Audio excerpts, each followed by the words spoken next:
What's up guys, and welcome back to Aeterno UK once again today, and we are here for round number 16 of the F1 2010 career mode, nearing its end now, and we're here in Japan for the Japanese Grand Prix, obviously, because we wouldn't be in Japan for any other Grand Prix. But yeah, we're jumping straight into the action as usual in Q1, and we've gone spinning. What's new there? Absolutely nothing. As we come across the line, desperately trying to get into the top 17, but we can only manage 20th, so we have to go round for another tour. We're on the option tyres. We banked on us on ourselves getting through, really, but it shouldn't be too difficult on the second run round. And indeed, we do get 8th position. That was enough to take us into Q2. Q2 was really not any problem whatsoever. We got out there nice and early just to consolidate our position in the top 10 shootout. Came across the line for, I believe that was 7th place. And now it is time for the top 10 shootout.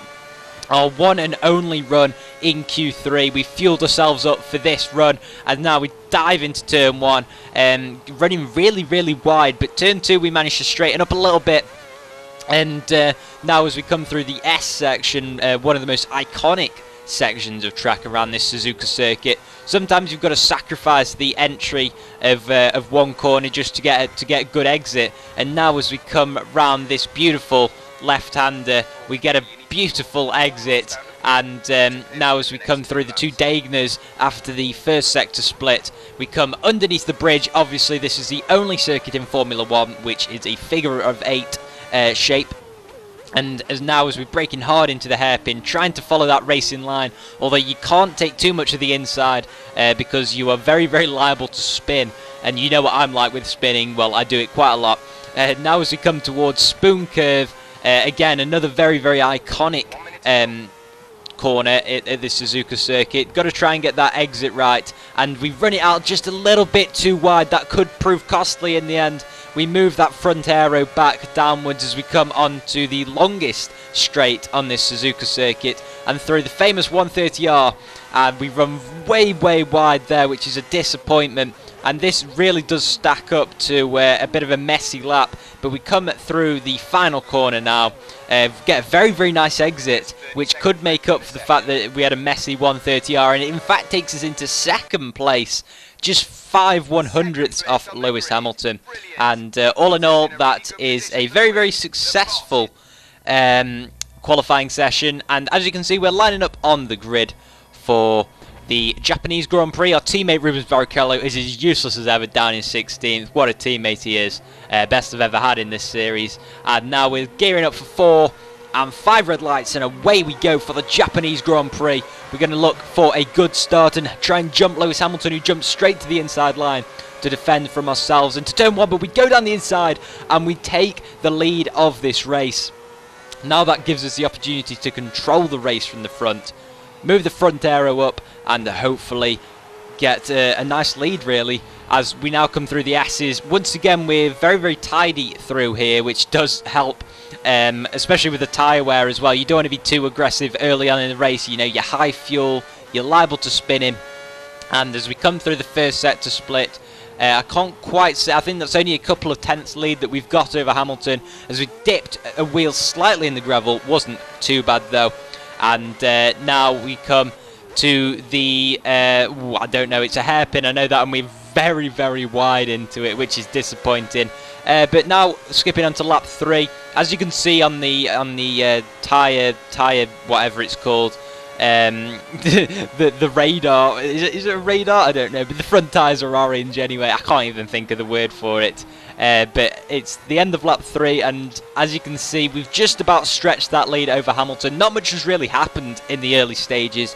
Not that I'm complaining. All we want to do is just control this race from the front, and hopefully that'll be enough for victory. But come lap 4, we decide that it's time to switch over to the prime tyres. As you can see, Lewis Hamilton is not far behind us whatsoever, so we're really going to have to rely on a good pit stop from the Williams crew. And yep, it looks like everybody's out for their drivers this lap, so it could be a pretty congested pit lane. Come on, Williams, give me a good one.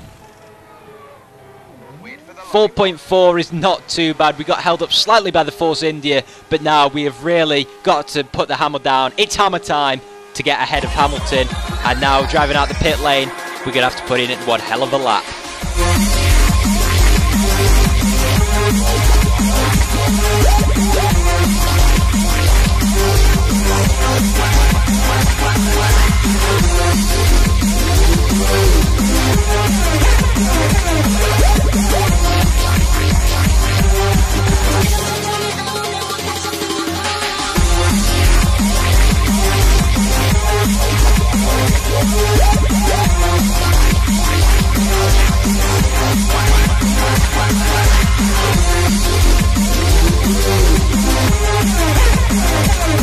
I'm afraid I'm going to have to cut the beast mode music short because we have got one hell of a fight on our hands with Lewis Hamilton. We've run so wide in that first corner and we did track extend, so we're going to have to let Hamilton through. But now as we just get side by side with him through the S's, this section is not made for two cars side by side, and we somehow emerge on the better side of it in the effective race lead. We've still got Kovalainen, Petrov, and is that Bruno Senna in the lead? I can't quite read it, but I believe it is Bruno Senna, as now we come through the second Degner, emerging ahead of Lewis Hamilton. That could be crucial for this championship. And as you can see, a couple more cars peel off into the pit lane. Kovalainen and Senna, they're probably fitting the option tyre, and we're still leading from Lewis Hamilton, but we get caught up on the curb there, and that just chucks us out wide ever so slightly. Hamilton just about makes his way through, and oh my god, we've nearly lost it as we've got so much rubbish on our tyres, and we just can't quite turn in properly. We're going to have to get rid of that pretty soon, and also just keep on the tail of Lewis Hamilton, because we really do need to take this race win if we can. Second place obviously isn't a disaster, but it would not harm one bit for us to take this race win, as we've taken these two Degners absolutely beautifully, especially the first one, which we took the optimal line through. But Fernando Alonso is closing in on us at the start of lap 8. We take a lovely line through the first corner though, a lovely defensive line through there, and hopefully we can withhold the threat from Fernando, our championship rival in inverted commas, the one that we picked for the Singapore Grand Prix. It is Mark Webber though, it's just us and Webber really in the championship fight now. As we come towards the end of this first sector, we seem to have nullified the threat from Alonso, and come the end of lap 9 he seems to have dropped back quite considerably as we set our fastest lap of the race. But as you can see, Lewis Hamilton is really streaking ahead now. There's no chance of us catching him. He is off into the distance, and once again we've got caught up on the curbing into turn 1. Didn't harm us too much, but it has in this the first of the Degners, and we've just been spun by the auto spin curb. We didn't even touch the gravel or anything, it's just spun us off so much. Wow. We've lost second place to Alonso as well. We've somehow kept Webber behind us, which is good, and hopefully we can keep him behind us for the rest of the race. Just so long as we're gaining points on Webber, then it isn't too bad, I guess. But yeah, we're going to have to see how that goes, as now we come through Spoon Curve. And once again, the curbs, wow, nice curbs. I might even try and, get as many nice curbs in the comments as we can. If you're still watching at this point, then make sure you do comment nice curbs, because they are really nice for the championship. Not as now we come through 130R, we're hunted down Mark Webber. We're going to try and take him round the outside. We brake beautifully into the final chicane. We've recovered that third place, and yeah, not much really happened on the final lap. We didn't get thrown off by any more curbs. Unfortunately, we lost some points. We lost 10 points in that second stint, but we still gained some on Mark Webber. So it's third place for the Japanese Grand Prix. We've got to be pleased with another podium. And 3 rounds left. Well, it's in our own hands still.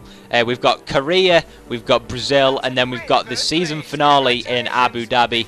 As you can see, we're only 8 seconds off Hamilton, but it's still disappointing that we couldn't take the race win.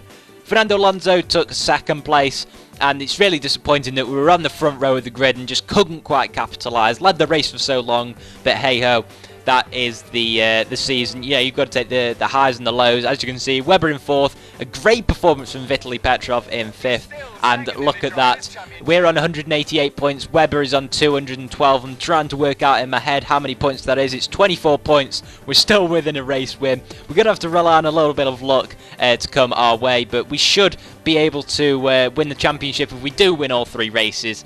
And now we come into the press room for the interviews, and that just about wraps up today's episode, guys. Korea should be up in the next couple of days. Hope you enjoyed today's episode. Make sure you leave a like if you did. And yeah, so we've just got 3 rounds left now. Korea, then Brazil, and then Abu Dhabi. Abu Dhabi is going to be a 50% race with a special guest commentator, Tiamat Mardik, for that one. Really, really looking forward to you guys hopefully enjoying that one.